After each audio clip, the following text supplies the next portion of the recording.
Okay.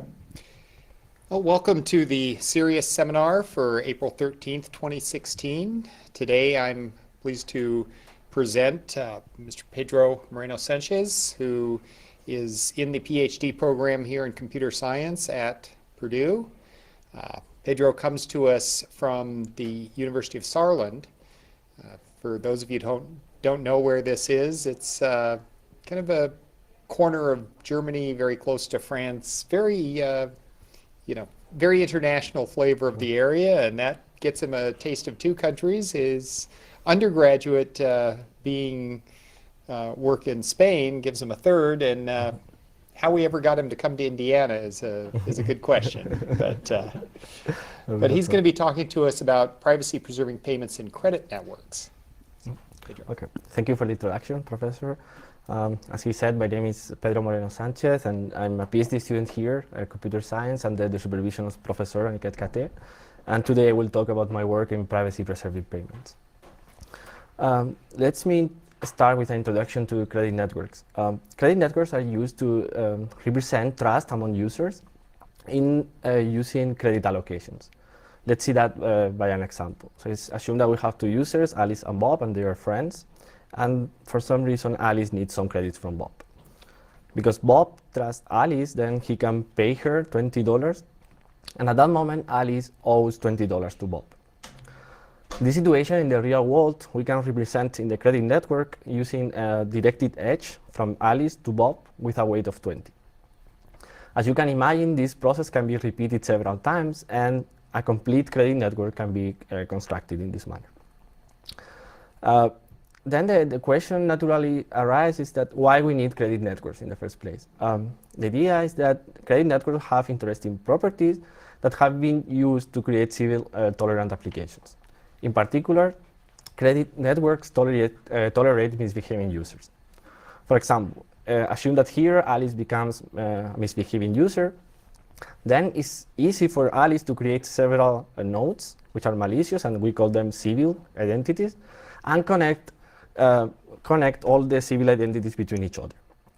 However, it's difficult for Alice to get trust from the honest users in the network. Therefore, introducing nodes is much easier for Alice than drawing trust from honest nodes. This asymmetry allows us to have the interesting property that this misbehaving user effect is localized to those users that have granted trust to Alice. And the misbehaving user effect is also bounded by the amount of credit that honest users have granted to the malicious guy. This interesting property has been used to create several applications. For example, in Austria, they use a credit network to prevent spam in the email system. Also, in Bazaar, they use a credit network to improve the recommendation systems in online marketplaces, such as eBay. Another example is SumUp, in which they build a civil resilient content voting. Examples of credit networks are not only in academia, but also in industry, and one example of that is Ripple. They have used the concept of credit network to build a real-life online payment network. In the rest of my talk, I'm going to focus on this application scenario in the payment network.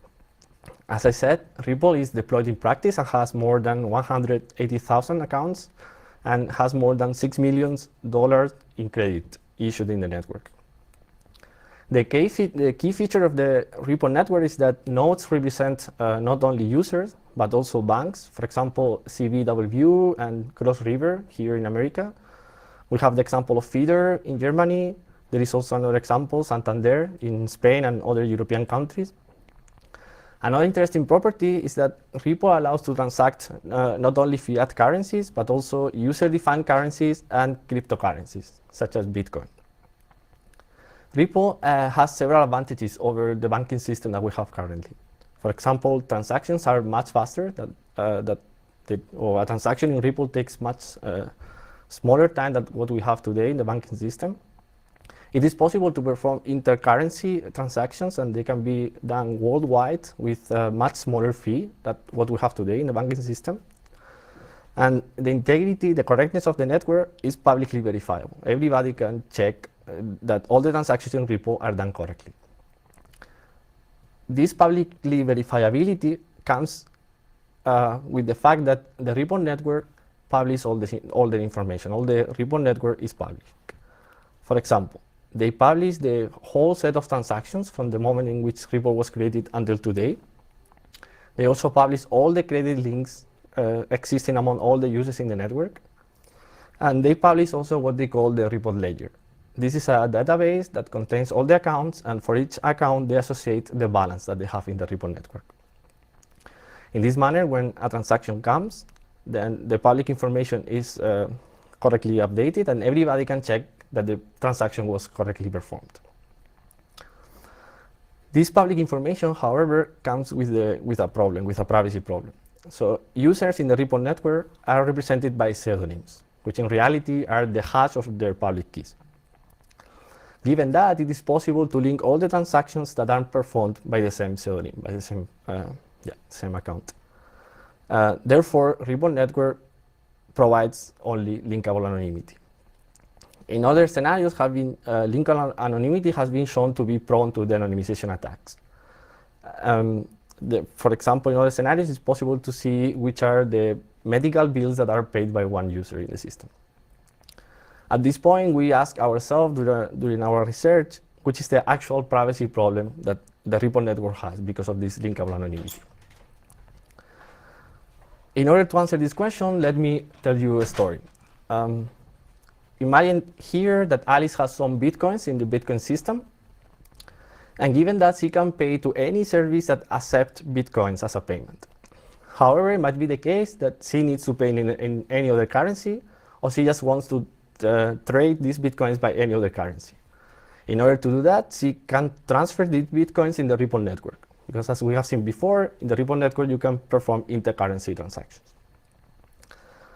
In order to do that, the report network has introduced one special type of nodes, which is called gateways.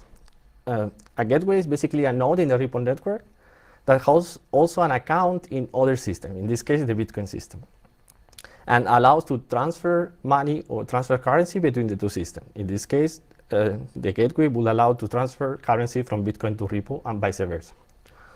In this example here, dividend Ripple will be an example of a gateway.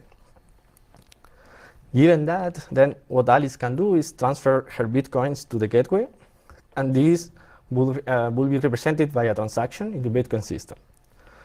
Verifiability in the Bitcoin system is also given by the fact that they publish the whole list of transactions that have been happening in the Bitcoin system. For those of you who know, they are called Bitcoin blockchain, and you can really check all the transactions that have been happened.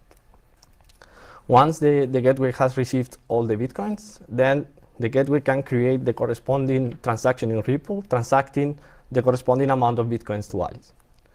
As we have seen, this generates a transaction that is publicly available in the Ripple ledger.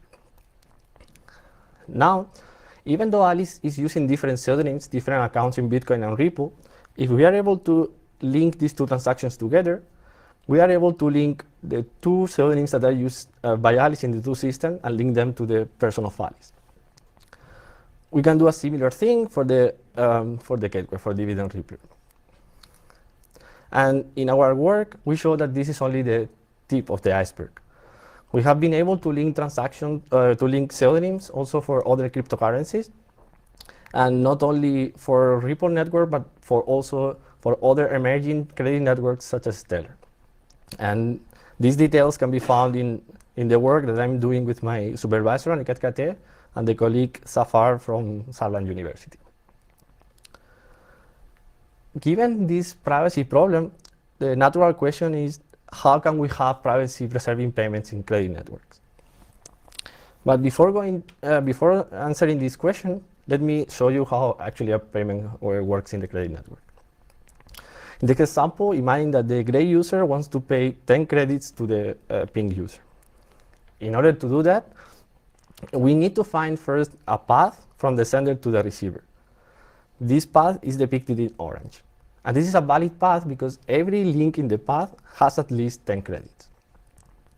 Once we have found such a path, then we can perform the payment by decreasing 10 credits in each link on the path. Once we have done that, then the payment is actually performed. Performing such a payment is actually challenging, and it has the challenge that we call the routing challenge. And basically, the idea is like how we can determine a credit route from the sender to the receiver that has enough credit. In order to solve this challenge, existing systems are using the max flow approach. However, several works have shown that it's inefficient. Therefore, as an alternative, Tsuchiya in 1998 showed an alternative that is called landmark routing. And the idea here is to calculate only a subset of all possible paths from the sender to the receiver. In a bit more detail, we take one node in the network that is called landmark, and we calculate all the shortest path from the landmark to every other node in the network. Then we can use this process not only for one landmark, but for several of them. Similarly, we can take into account the reverse edges in the network, and we can calculate the shortest path from every node to the landmark. This information thereby created is called the landmark universe. Once we have this information, and in order to perform a transaction, we need to find out the partial path from the sender to the landmark, then the partial path from the landmark to the receiver, and finally, we can stitch these two partial paths together, and we get a whole path from the sender to the receiver. We will use this technique in our system in order to determine the credit routes from sender to the receiver. But before showing the details of the system, let me show you which are the privacy definitions that we take into account. The first privacy definition, we call it transaction value privacy. And in a nutshell, it says that a credit network satisfies value privacy if it's not possible to determine the actual transacted value from a sender to a receiver, given that we fix both the sender and the receiver. The other property that we take into account is transaction receiver privacy. And here we say that a credit network satisfies transaction receiver privacy if given a fixed sender and a fixed transaction amount, we cannot determine which is the actual receiver of the transaction. We have defined these privacy definitions as a cryptographic game. And a cryptographic game is a game between two players that are called challenger and attacker. And the game is differentiated or has several phases. The first phase is called query phase. In this phase, the challenger has the credit network stored in his memory and outputs a series of operations that the attacker can use to interact with the credit network. For example, he can change links, perform payments, test the value of a link, or test the credit between two nodes. For example, the attacker can query the challenger to create a link from Bob to Alice. This query goes to the challenger, who in turn performs the query into his own credit network. And then the challenger gives the result to the attacker, either successful or unsuccessful.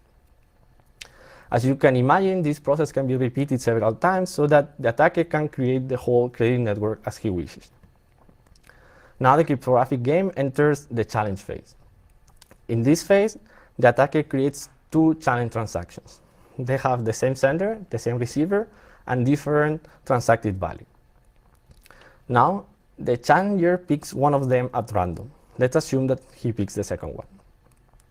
Here we consider the strongest attacker possible, in the sense that the attacker knows the complete network before the challenge, and we will allow him to know the complete network after the challenge. Therefore, in order to have any meaningful privacy definition, we need some information that is not known to the attacker.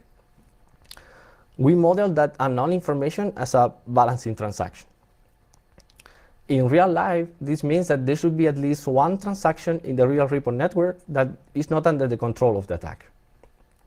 For those of you that knows the voting scenario, this balancing transaction is similar to the balancing vote in this voting scenario. Once the challenger has chosen this balancing transaction, he applies first this balancing transaction into the network. Then he applies second the challenge transaction, and challenger gives back the result of the two transactions to the challenger. Here we have shown only the case in which both transactions are successful, but in our work we show the different cases that we can have.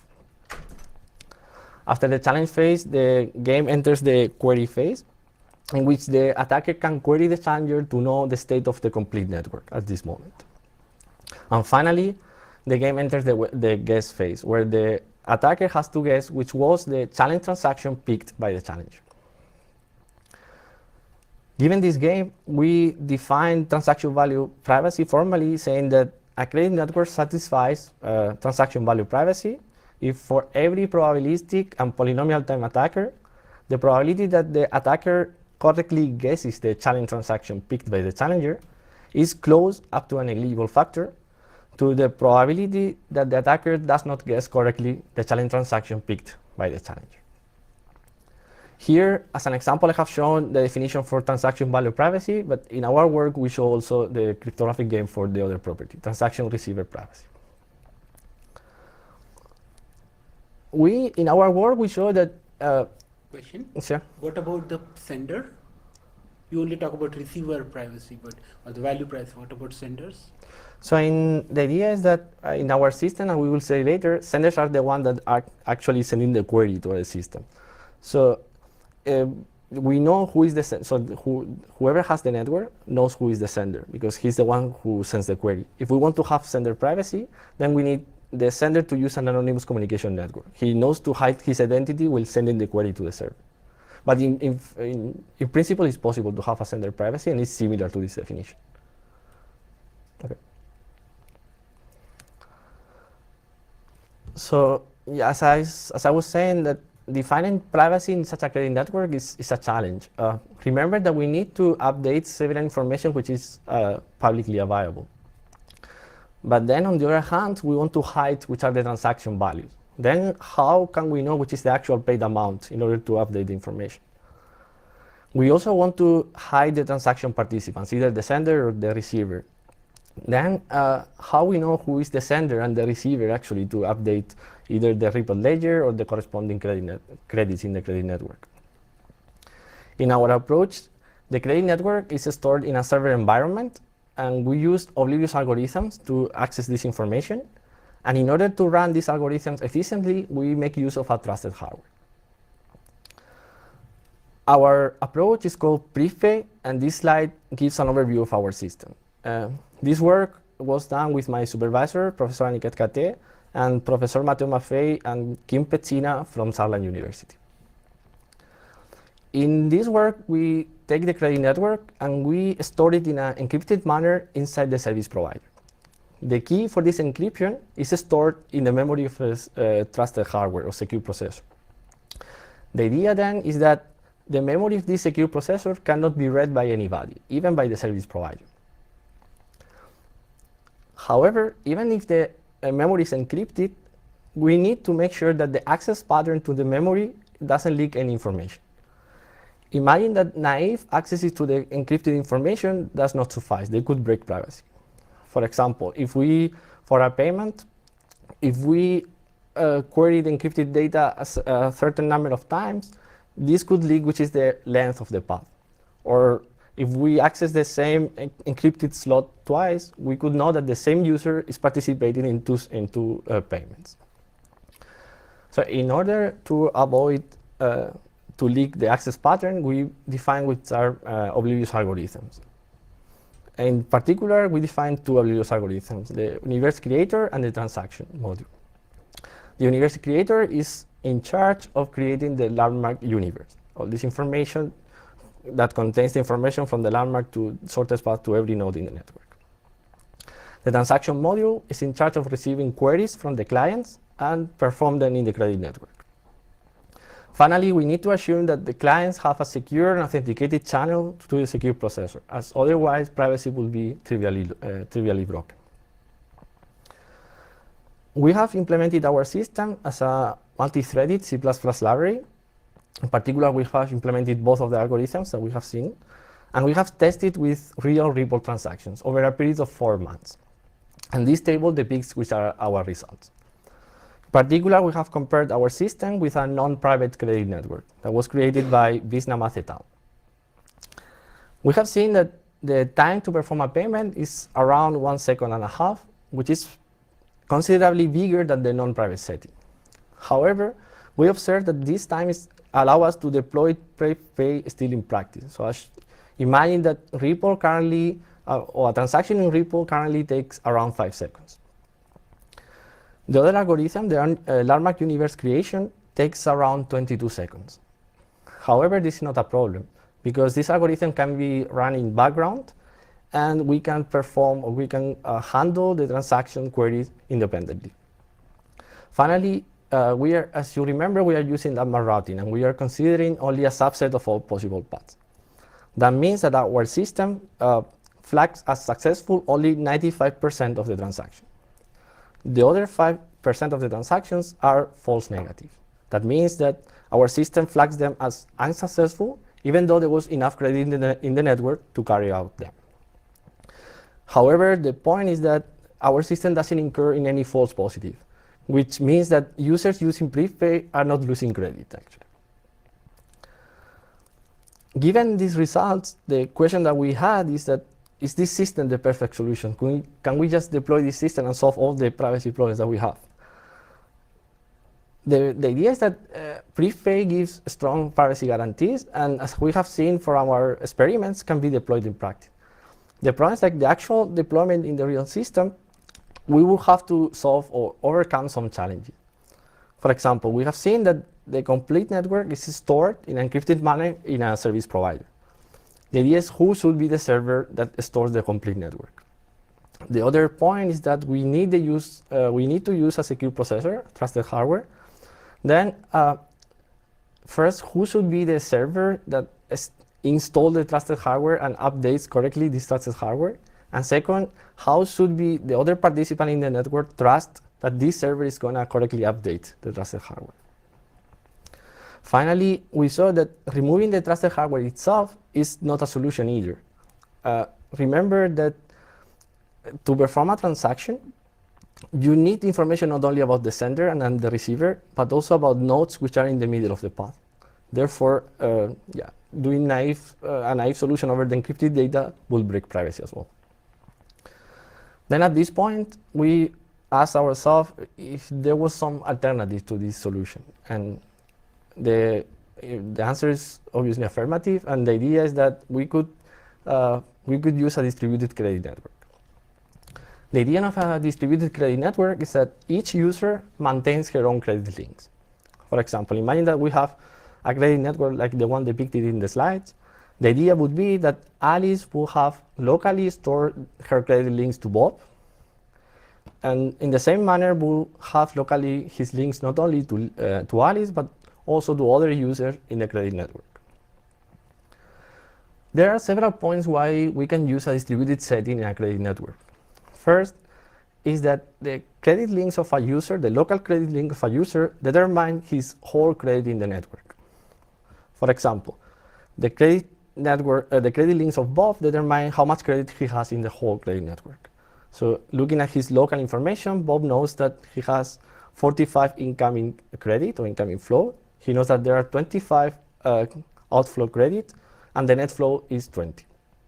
The interesting property is that he knows this information independently of all the credit that are in the rest of the credit network. The other point that we observe is that in order for a user to ensure that he's not losing credit, he needs to check only that his net flow is not changing without his consent. And he can do that looking only at local information. For example, imagine that we have the same network as before, and now Charles wants to transact 5 credits to Ali. In order to perform such a payment, we can use the path that goes through Bob. In that manner, the credit links are decreased by 5. Now the inflow and the outflow changes, however, the net flow becomes the same, or remains the same. As you can imagine, deploying a complete credit network over a distributed system has several challenges. For example, how can we create or how can we calculate the credit available in the complete path when now we don't have a central point in which we have the information about all the links? Even better, or even another challenge is that how can we ensure that the credit links actually are forming a path in such a distributed setting? And becomes even more challenging when we need to maintain really strong privacy guarantees. In the rest of the talk, I'm going to give you a hint how can we solve these problems in a distributed setting. First, let's see how can we calculate the credit in a path. In this distributed setting, we are using a distributed setting of the Landmark routing. That's why in this example of a path, we have a path that goes from the sender to the landmark and from the landmark to the receiver. Now, a nice idea would be that every user sends his credit in clear to the landmark. Now, the landmark has all the information needed to calculate the minimum of the path. Let me remind you that the credit value in a path is the minimum of the credits on each link in the path. So, for example, in this path, the credit available will be 10. The naive solution of sending all the values to the landmark doesn't work because trivially breaks privacy, or in particular breaks the value privacy, the link value privacy. Alternative solution would be to use the fact that there are several landmarks in the system. A landmark in such a system, or the role of a landmark in such a system can be done by a bank that we have if we deploy this in the current banking system, or could be done by a gateway if in the case of repo. Then the approach that we can use is that every user in the path, for example, let's say that example Bob, he takes his credit value 30, he creates 3 secret copies of the value 30 and sends one of these secret copies to each of the landmarks. This technique can be done, if you remember, with secret sharing. And secret sharing we have seen in this seminar several weeks ago. The nice property of this technique is that given a share of a value x, it's not possible to know which is the actual value of x. However, even with this solution, how can we ensure that a secret value comes from somebody who is actually in the path from the sender to the receiver? Therefore, we need to find a way to prove that we are in a path, or we have a link that is in a path. One naive solution would be that once we send, or Bob in this case sends the secret value, he also attaches the identities of the 2 ends of the link. However, again, this will trivially break privacy. Our approach instead is to create a proof of the existence of a credit link. So, as an example, imagine that we want to prove that the link from Alice to Bob appears in the credit network. And assume that all of them, Alice, Bob, and the landmark, has some secret information, for example, a secret key. For that, we have defined a protocol that is called link signature. The input to this protocol is the secret key. Every party inputs the secret key to the protocol, and the output is an anonymous credential. This credential can be used for either by Alice or Bob to prove to the landmark the existence of such a link. The interesting properties of this protocol is that even after running the protocol, the secret keys remain secret. The other interesting property is that the identities of Alice and Bob are kept secret after running the protocol, or they are not revealed to the landmark. Now we can combine these 2 techniques to actually calculate the credit in a path. So in mind that we have the same setting as before. Now what Bob can do is that he sends to each of the landmark 1 share of the value and attaches also the credential that we have calculated as we have seen before. Here we use several interesting features of this technique. First is that given the credential from each link in the path, it is possible to figure out that all the links actually conform a path from the sender to the receiver. The other property that we need is the homomorphic properties of the secret sharing. Intuitively, the idea is that if we get a share of a value x and a share of a value y, and we sum them up, we get a share of the sum of x plus y. Analogously, if we get a share of a value x and a share of a value y, and we multiply them together, we get a share of the multiplication of the both. With that property, the landmark, so every landmark has a share for each of the links in the path. Therefore, every landmark locally can calculate the share of the minimum of the path. Once the landmark has this information, can send it to the sender. Now, sender can use the property that given enough copies of X or given enough shares of the value X, it is possible to recover the actual value of X. In our example, given that Alice gets enough shares of the minimum of the path, Alice can reconstruct the minimum. And finally, we can perform the payment itself. In order to perform the actual payment, we use a gossip protocol that goes from neighbor to neighbor. In our example, in the previous slide, we know that Alice knows the minimum, knows that he can transact up to 10 credits from sender to the receiver. Imagine, for example, that she decides to transact 5. The first thing that she will do is decrease her local link from 30 to 25 and tells the next node that she's willing to transact 5. And the same step is performed at each node in the path. In that manner, the whole path is decreased by 5 and the whole payment is performed. The interesting observation here is that you might have noticed that we don't hide the actual transacted value in this setting. The idea is that it's not necessary. So when we perform the payment, the local links are updated. So when you perform the updates, you actually see which is the transacted value yourself. So even if you hide it, at some moment when you update your local information, you will get to know which is the actual transacted value. Therefore, using such a gossip neighbor-to-neighbor protocol doesn't incur in any privacy loss. In our work, we detail all these techniques and discuss also how to handle other system issues. For example, we handle how to manage when users go offline. So if you remember, users locally store the information about the links. Now when they go offline, we don't have any longer this information. We also discuss how it's possible to manage the situation in which one of the nodes or some of the nodes become malicious and they don't follow the protocol as we define. We also discuss how it's possible to perform several simultaneous payments or several concurrent payments. And we detail all these system issues in the work that I'm performing with my supervisor, Professor Matteo Maffei, and student Giulio Malavolta. Yep. I have a question. Can you elaborate on how the landmarks can compute the minimum? Do they use the homomorphic properties of the secret sharing, and if yes, how?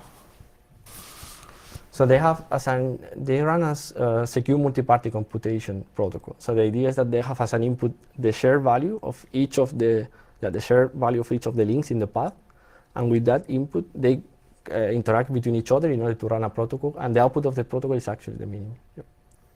And you need the homomorphic properties to make the secure multi-party computation work. We need the homomorphic properties in actually to perform the operation. So in order to define the minimum over 2 shares, you need to perform a circuit, or you need to define the function, and the operations of the function are defined over sum and multiplication of the shares. So you need to have this property over the shares. Yep. Any other question? Okay, so with that, I would like to conclude my talk by giving you which is the take-home message of this talk. First, we have seen that credit networks have interesting properties and can be used in multiple scenarios. Second, we have seen that privacy is a real and challenging problem in credit networks. We have seen that it is possible to define privacy properties of interest for credit networks, and we have done so in the terms of transaction value privacy and transaction receiver privacy. We have defined prepay, a novel architecture that combines trusted hardware and oblivious algorithms. And we have seen finally that alternatively we can define a distributed architecture in order to enforce privacy guarantees in credit networks. And with that, I would like to conclude my talk and thank you all for your attention. Thank you.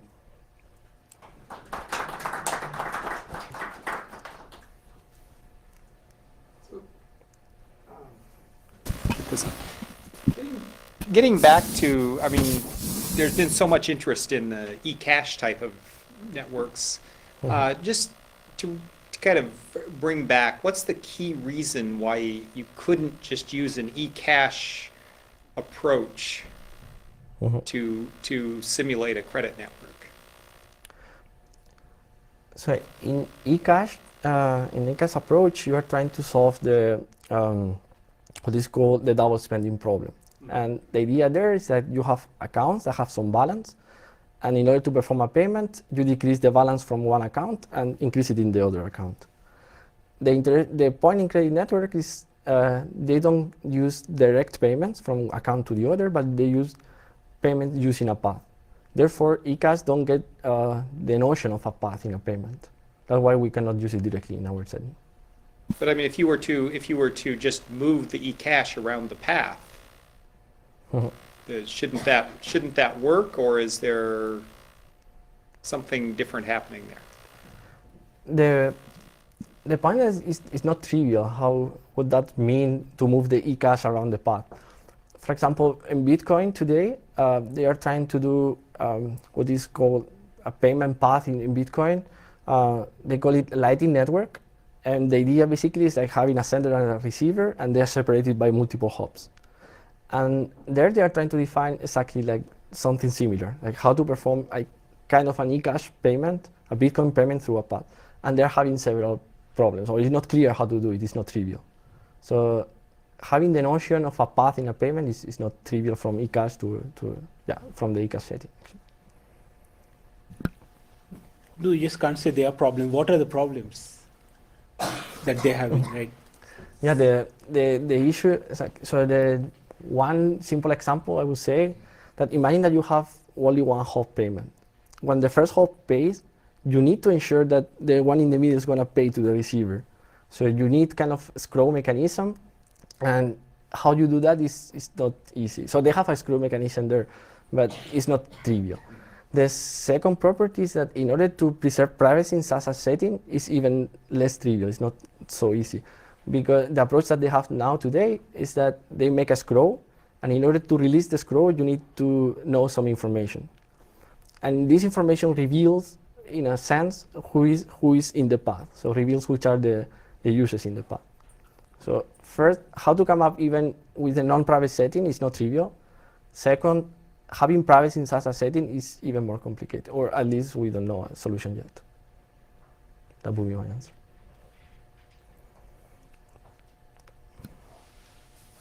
Maybe my supervisor One wants thing to add I something. wanted to ask, so you talk about concurrency and all those things in second solution, but what about the first solution where you have numbers and everything, but you don't talk about those issues like what happens when there are concurrent transactions? That's the important thing, right? Yeah, that's true. I should maybe have added a slide on that. There we saw that it's possible to do concurrent transactions as long as they don't share a path or they don't share a link. If there are two payments that go through a path that has some common links, that is not trivial how to perform concurrent transactions. So even in the first solution, we don't have a clear way of doing concurrent transactions that share a link. If they are independent payments, you can do concurrent transactions without a problem. And if there is a link, then what? I mean, that's a... Yeah, then if there is a link, our solution is to make them in a sequence. So because all the transaction goes through the trusted hardware, goes through the trusted hardware receives the queries from the user, and the trusted hardware handles them in sequence. So we handle the first one, do it in the credit network, and then when the second one comes, there is no conflict any longer because the state is already the most updated one.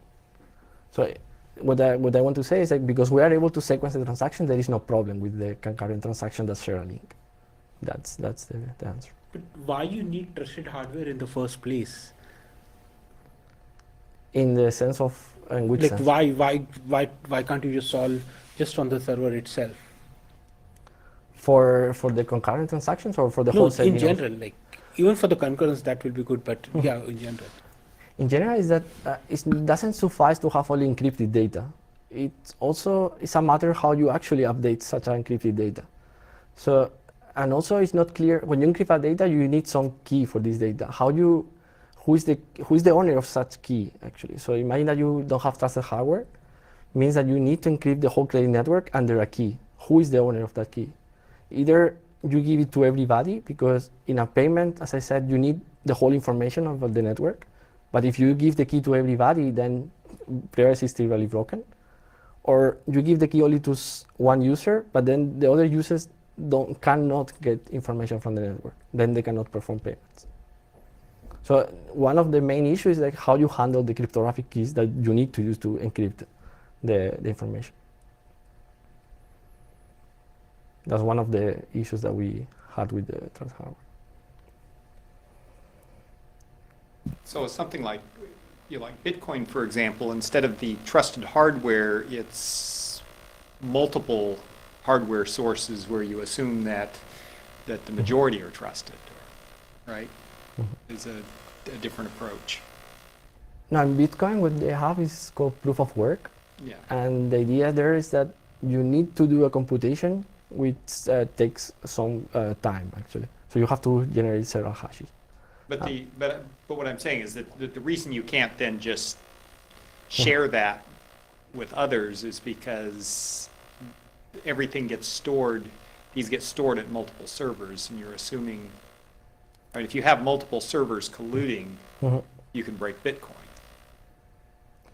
If you have enough servers colluding, or enough the point like sites colluding. I think I don't entirely understand the question.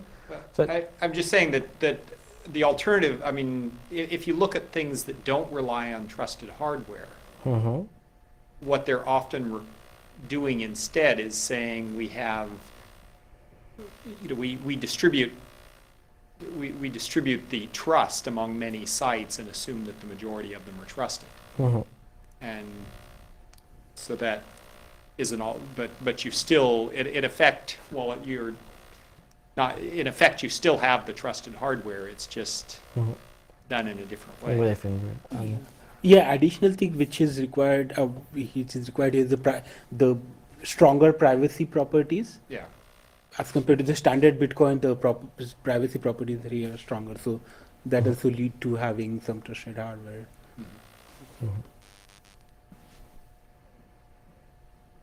But you actually show that you can do it without trusted hardware, right? With the distributed With approach. the Zero pay. Zero pay. The So point you there actually that show that trusted hardware is not essential. it's not You the can same. do it. You can do it. You replace can do it it by a distributed network. exactly. You can do it in a distributed setting. But then the point is like you need kind of a trust assumption, like non-collusion assumption about the server. So in our case, it's the non-collusion assumption about the landmarks. Yeah, but I think as usual, having fully privacy or having a privacy or even security without any assumption seems complicated. Actually, that's it.